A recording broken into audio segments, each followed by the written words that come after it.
You know, sometimes the big spenders in Congress talk as if all that money they spend just kind of magically appears on their doorstep, a gift from the Internal Revenue Service. They talk as if spending were all giving and no taking. Well, there is no magic money machine. Every dollar the government spends comes out of your pockets. Every dollar the government gives to someone has to first be taken away from someone else. So it's our moral duty to make sure that we can justify every one of your tax dollars, that we spend them wisely and carefully, and just as important, fairly. Unfortunately, hardly anyone could honestly call federal budgets wise, careful, or fair. Is it fair to ask one small business to help subsidize its competitors?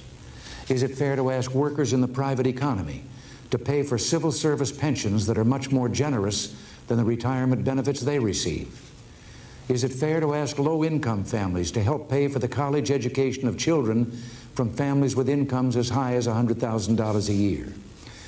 Is it fair to ask taxpayers to help pay billions for export subsidies to a handful of America's biggest corporations? Well, it isn't fair, and you know it. But that's the law of the land right now, just part of the legacy of 50 years of trying to do good things for all by treating your earnings like government property. The time has come to decide what benefits we can properly expect from the federal government for ourselves, our neighbors, and those in need, and what government can take from us in taxes without making everyone worse off, including those who need our help. The one thing we cannot do is stay on the immoral, dead-end course of deficit spending.